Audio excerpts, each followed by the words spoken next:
All right, thank you for joining the Minority Alliance Organization meeting today. Today we'll be discussing minority branding and the importance of creating more exposure and allowing more opportunity for a lot of these brands to see success versus what we have so far.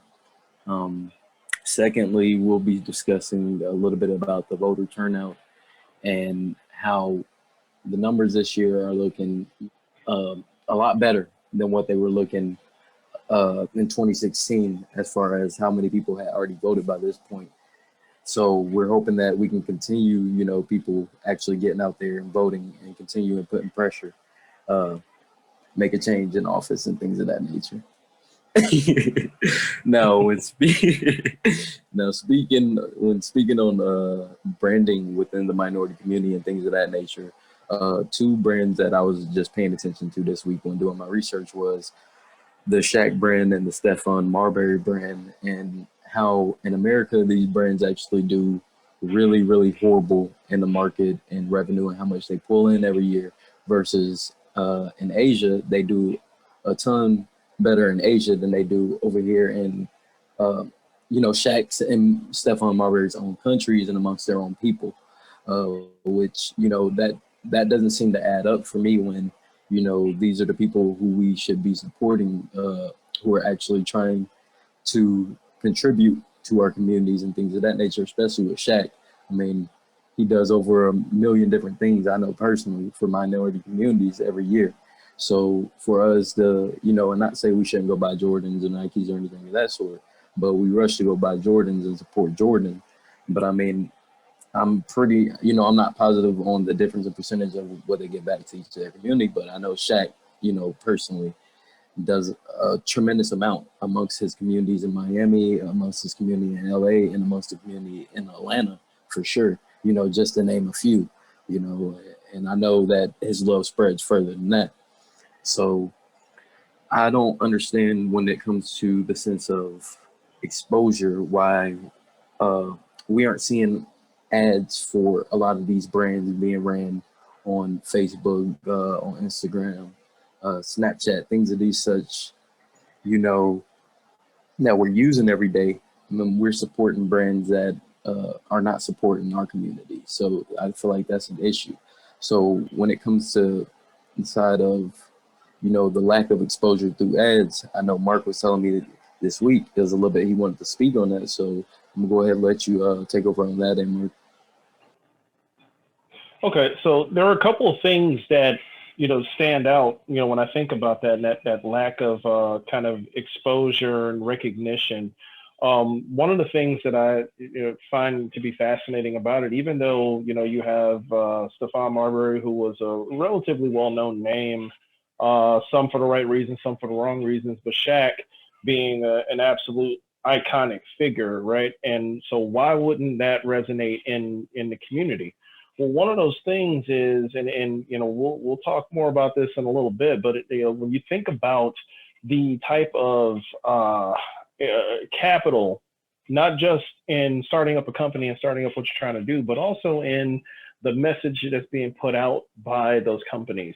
Uh, the marketing machine behind Nike is an absolute total saturation. There are those little logos are everywhere. I mean, basically because of Phil Knight and Nike, there are entire colleges, there are entire sports teams that are completely sponsored from the ground up by this brand. You have so many things that are brought to you by this brand. You have athletes that are signing contracts with shoe companies that are bigger than their sports contracts. The person that comes to mind is James Harden, for example. His Adidas contract is nearly twice his NBA contract. And so, we're talking upwards of near $300 million. And I believe Kevin Durant has a similar contract.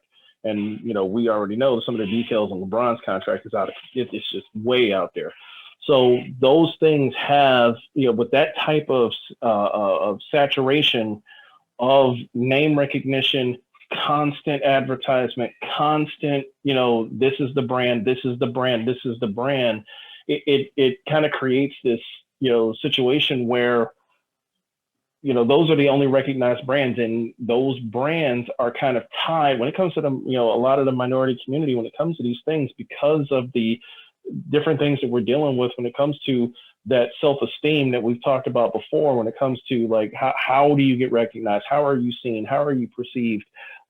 Brand recognition plays into that. And this does not go unnoticed by boardrooms. So when they're sitting around in boardrooms, and thinking about these things, you can actually tie in some of the things like minority self-esteem and how minorities see one another and how they recognize one another. When you go, into a club in the neighborhood, how are you dressed? That is not just, it's not just important to those who go. It's not just important to those who see. It's also important to those boardrooms and those chairmen. They see it too, and they kind of push that envelope in that direction with athletes. Another thing is in how they do the ad buys and how the advertising is done. Now, I run a restaurant here in Austin, Texas, and one of the things that I found absolutely fascinating that I found out about recently is that we have people that place takeout orders with us, and we also have third-party delivery companies, Postmates, Grubhub, DoorDash, Uber Eats, the likes. And one of the things that we found out is that there are two of the companies that have actually entered into a financial partnership with Google and Yelp, so that when you Google my restaurant, for example, and there's a little icon there that says, hey, place an order. And you'll click on that little button to place an order, and it looks like our website, and there's, items there, and you see things, and you place your order to have it delivered to your home. But that wasn't us. That was actually Postmates. And by clicking on that particular restaurant and clicking on order here, it actually routed you through a Postmates website to be able to place an order for the delivery, or even to place an order period that you go pick up. And I've actually had to explain to people, much to their surprises, they didn't even know. You actually paid them a couple of dollars to place an order to go pick up yourself when you could have just did it from the normal website. And, you'll see the same thing through Yelp. So you can actually, by entering into an ad buy partnership with some of these search engines, be able to route, just from a search engine into being able to order and get things done and actually make money without even, without the consumer even realizing that they could have literally done this themselves. They literally could have done it themselves just by clicking on another website instead of this website. And how much money are they getting from that just by skimming that little tiny person at a time? $2 may not sound like much, but if that happens 1,000 times a day, 7 days a week in one city alone, now expand that out, and now we're talking about legitimate and real numbers. So name recognition and how it's perceived as the brand of choice is huge for the voter, for the public that you're trying to grasp. And in the case of athletic gear, in the case of Jordans, in the case of Nike, when you're marketing it to mainly minority communities, when it is in a minority dominant sport like basketball, when it's in a minority dominant communities where you're selling it to, that name recognition is everything. And being able to kind of put that out there as the brand of fashion, the brand of the star athlete that you're watching, not one off here or there, but when you're talking about everybody, and the masses, the larger brands, the larger named athletes, and the plurality of those larger named athletes.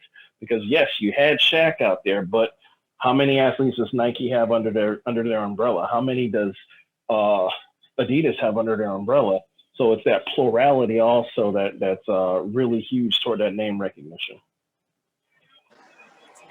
Now, I'll say this much when it comes to, as you said, I mean, that it is a name recognition type of factor.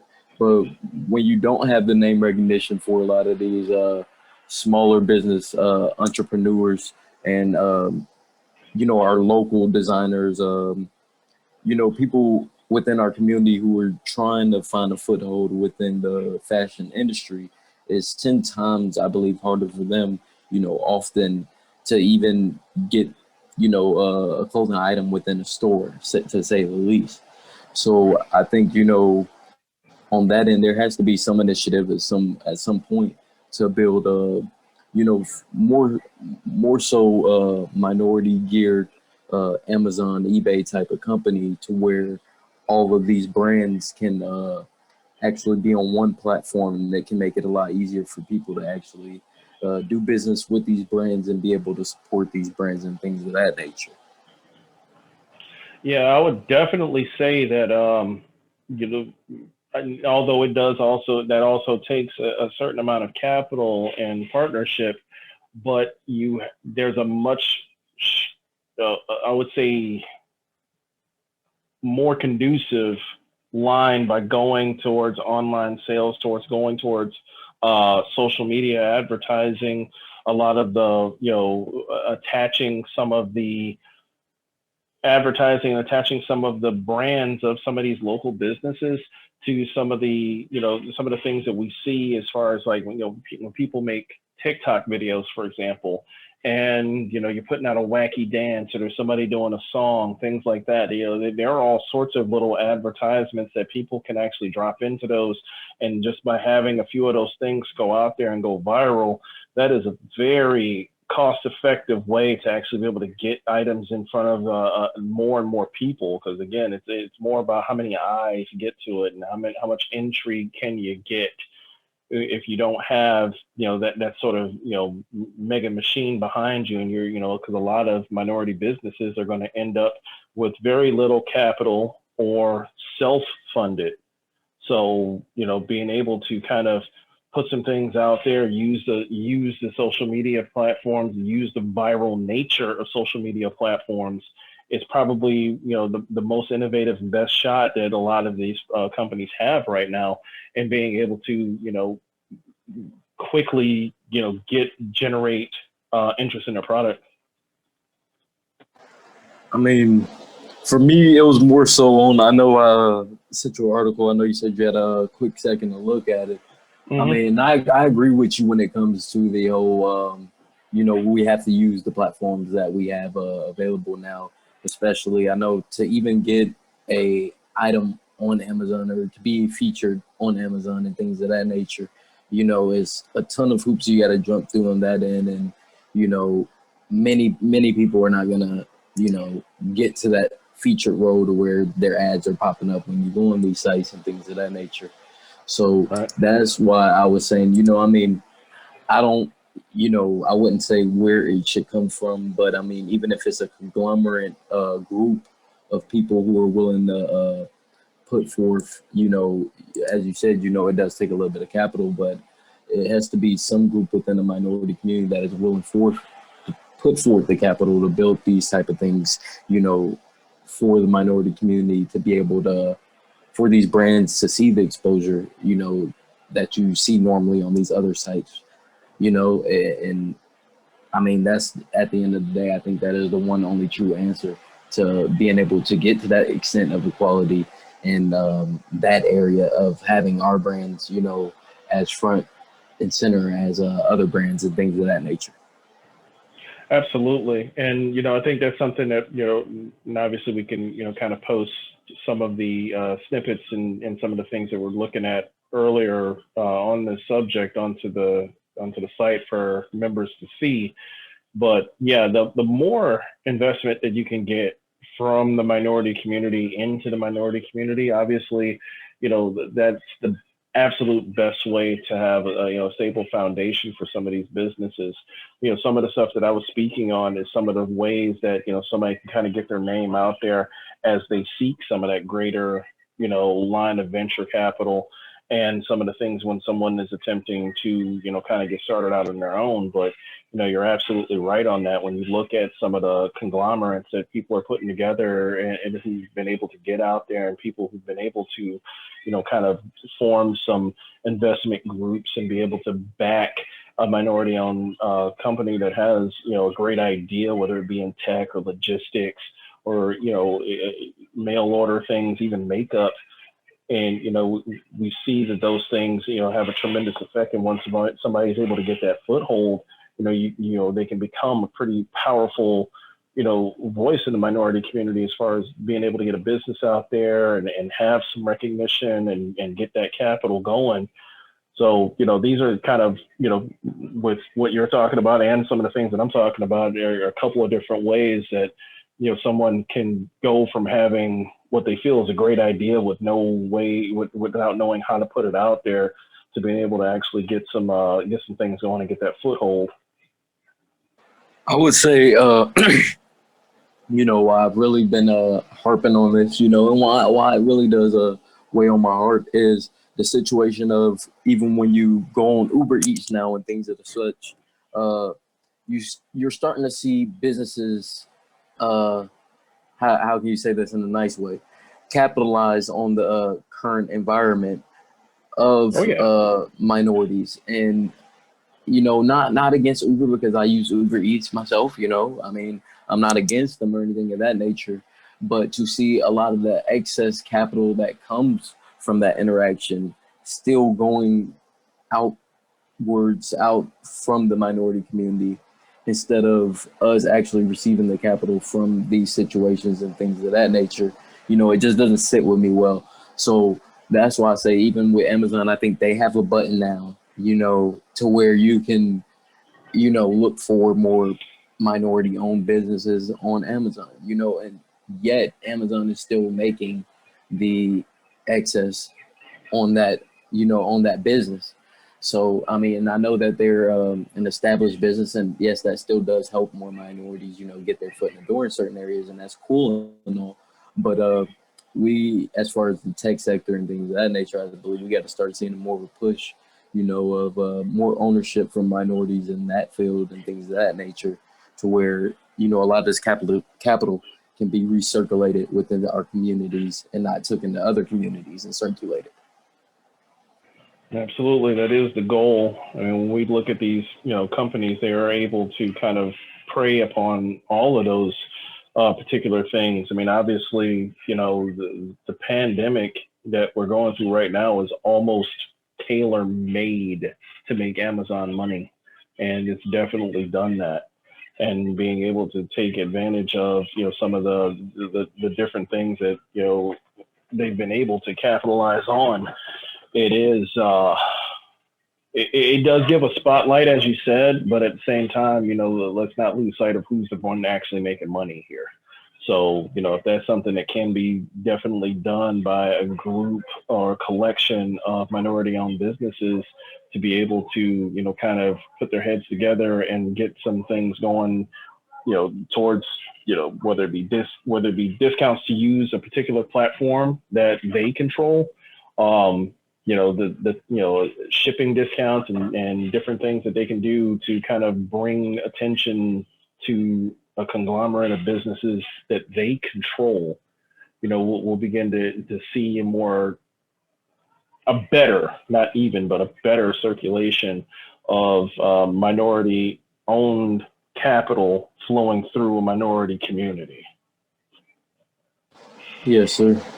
Now, when speaking on the second half today, I know we spoke prior to beginning the meeting on the voter turnout and how this year has the numbers are off the charts compared to any year prior, and what this actually means as far as the move toward progression and towards our goals and the things we're doing, and a couple of things that you have noticed over the past week of early voting that have stuck out to you and things of that nature. Yeah, well, being here in Texas, early voting started this week. Um, you know, some places, across the country, it started on Monday. Here in Texas, it started on Tuesday. And, just for the city of Houston alone, they saw over 120,000 people show up and vote on the very first day of early voting. And that is an insanely high number. I actually did my early voting, took care of it this morning, and I did the whole game plan thing for it. I had myself a little backpack with, fully charged phone, fully charged headphones. Being truly prepared to be in line for however long it took. But I actually lucked up and was at the front of the line this morning. But I drove through yesterday, and this is in Austin, Texas, and yeah, obviously Austin is kind of a progressive city, here in Texas. But the voter turnout was crazy. I drove by one of the voting places yesterday, and at 6:30 in the morning, I could see hundreds of people in line already, and the polling didn't even open until 7 a.m. So I was taking a look on the news, and in the first 2 days of early voting, there was a little over 74,000 people who had voted, and that was nationwide. With 2 days into the early voting cycle, and this year it's close to 9 million. So the turnout for voting has been huge, and I think that's been spurred on by quite a few things. Obviously, elections are all about motivation, and of course, there's a lot of people motivated this time around for one reason or the other, for left or for right or even for center. There's a lot of motivation for people to get out there. Number two, a lot of people are, kind of worried and terrified about, some of the things that's going on with, what's been threatened with when it comes to the mailing in ballots and things like that. I mean, people see stories and people hear things all day long, not just by the politicians, but even some of the things that they're hearing with, people being arrested in Michigan for, calling potential voters and telling them, in the minority community, by the way, and telling them that, bill collectors can use your mail-in ballot to get your information, or that if you have some sort of warrant, the police can come get you if you put in a mail-in ballot. That actually happened in Michigan 2 weeks ago. And, that was specifically targeted at minority communities. Or you had a situation like we have in California where people are putting out fake ballot drop-off boxes, hoping that people will drop their ballots in there so they can be disposed of. There's a lot of crazy stuff going on out there. So I think there's a higher motivation by a lot of different people, especially in places with early voting, to actually be able to get out there. And we're seeing those long lines, and for the most part, at least here, from what I've seen, some of the setups have been pretty cool. I did definitely see younger people working as poll volunteers, and that is an awesome thing to see. We definitely need that during this pandemic, because usually it's a lot older people who are running those running those polling places, and that was really, really good to see. But there's going to be a lot of craziness out there, and people definitely need to be careful. But the numbers of people that we are seeing is phenomenal. And if we're seeing higher numbers of people with voter turnout, I truly believe, based on some of the things that I've personally seen and some of the numbers I'm seeing out there, that minority participation is higher than usual, is higher than normal. That could yield good things, especially if we can keep that up and keep this motivation going. Yes, sir. And I mean, I was just looking at, I think the numbers I see here from what we had on Monday was 128,000, up from I believe in 2016 the first day was like 91,000. So that's a huge increase in itself, and showing that we're moving things in the right direction to actually get the change that everybody is seeking, done. And as I said, no matter what the outcome is, I would rather see that everybody, took the initiative and took the step, in the right direction to get out and vote, and actually let your voice be heard and things of that situation there. Yeah, I mean, absolutely. The bottom line is, nothing happens. If you do not let your voice be heard, you're just going to have to live with whatever comes your way. And that's not an acceptable, standard for our world anymore. We have to understand that. And it's not just about, the presidential election. I mean, for Texas, we had a couple of different House of Representative seats that were up. We have one Senate seat that was up. We had, some, local stuff. We had, a lot of judges, a lot of district judges. And one of the things that I noticed from this, I saw at least 5 judges that ran unopposed, you know. So, that's actually another important thing to look at when we're looking at people who are in these positions. What's their voting record? What's their judicial record? The more information that you have before you go to vote, it's crucial to knowing, kind of what you're in for and what you're voting for. There's a couple of proposals in here that actually have tax implications on regular working class people, and they affect different things from, transportation to how much money schools get for their, pandemic preparations for, moving forward as we go into 2021, where this is still going to be an issue. So it's important to, when you're looking up where you're going to go vote, look up what's going on the ballot. What is actually on the ballot where you live? What's on the ballot in your state? What's on the ballot in your county? Austin, I live in Travis County, and there were a couple of different things that were going on for our county versus the neighboring Williamson County right next door. And the polling place that I went to was actually on the border of those counties. So we had one line for Travis County and one line for Williamson County. So, all of these different things are super important information to know, because you want your ballot to mean something. You want your vote to count, and you want you want to be an informed voter and know what it is that you're asking for and what you're trying to get. I always say, I refer, just because it's a bubble sheet 9 times out of 10, even if it's electronics, like a bubble in, I say you'll hate to, get to the day where you guys are reviewing the answers and you see somebody's name who you voted for, and that's not exactly who you wanted to vote for. You would hate for it to be one of those type of scenarios you get stuck with, as we did in 2016. You get stuck with what you get stuck with. That's the way that these elections happen. So, we got to make sure that your voice is heard. You got to make sure that you're getting out there, and, you're making sure that your voice is counted this time around versus last time. If you felt like you were let down, if you felt like you were happy with the outcome last time, either way, you want to make sure you're part of whatever the outcome is at the end of the day, good or bad, that you at least gave it your best shot. Absolutely. And you definitely want to make sure that you're prepared. I mean, again, this year is a unique year. The voter turnout appears to be, at least in the beginning, in the extreme. And, there's a lot of polarized things going on out there. There's a lot of people spitting out a lot of misinformation and trying to move a lot of things around that, either intimidates people, doesn't, makes them feel like their vote doesn't matter, true attempts at disenfranchisement, all these different things. So, I would suggest, if you do live in a place that has early voting, plot it out, take your time, go vote on a day off, set up where know where you want to go, know what's going on your ballot, get your, wear your PPE, make sure you give yourself enough time and distance to be able to do what it is that you're there to do.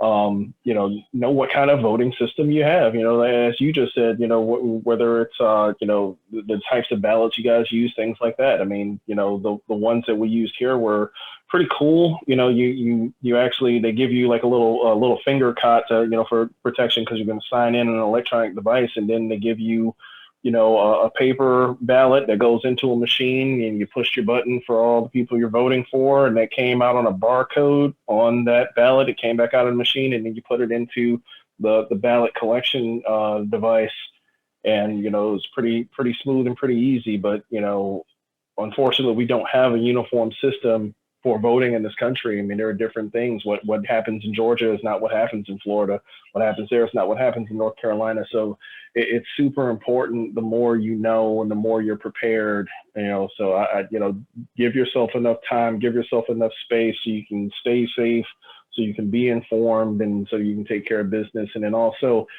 try, if you do have the time, try to offer up some service for others, whether it's being able to give somebody a ride to a polling place, or being able, one of my best friends, him and his wife are actually going to be going to a couple of polling places with just disposable coolers of water for people who are going to be standing outside for, who knows how long.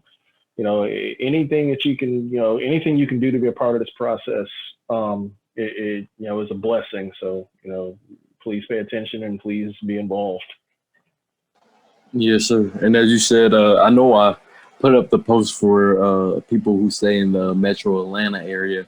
In Georgia, there's actually the ride to the poll link.com where you can set up on there if you need help getting to the poll or things of that sort.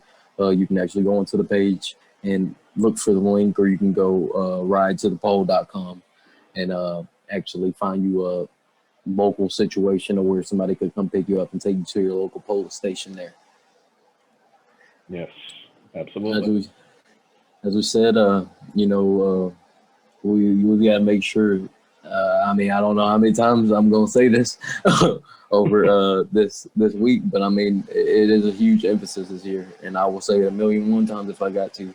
People, please make sure your voice is heard, because a million one people whose voices, you know, have been suppressed, and this year with uh, the turnout of everybody protesting, and if we can get that many people to come out all over the country and protest, this is the most important one of them all.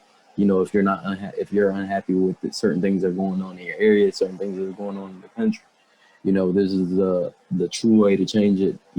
As whether you like it or not, the best way to change it is this process, and doing this process the right way. Yeah, I mean, the only thing I could add to that is, for all those who've marched, for all those who, wrote letters, petitioned, showed up, everybody who spoke online, everybody who had, their online posts and all their different things. That was a way of getting your voice heard. That was a way of getting the anger out. That was a way of, letting things be known how you felt, and what was going on in your community and in your world. But this is your protest. This is how we protest. This is how you make your voice heard. There are people who have not done right by our community. There are people who've not done right by any of us, and those people need to lose their jobs. That is the only way they can be heard. That is the only way they can be reached. And we have the opportunity to reach them. We have the opportunity to send a message to those who don't think this is a problem, to those who minimize and sweep under the rug the the issue of us being marginalized, and those who have been marginalized for decades and even centuries. They don't hear it. They don't want to hear it. They can hear you now, and this is your opportunity to do that. So do not pass it up.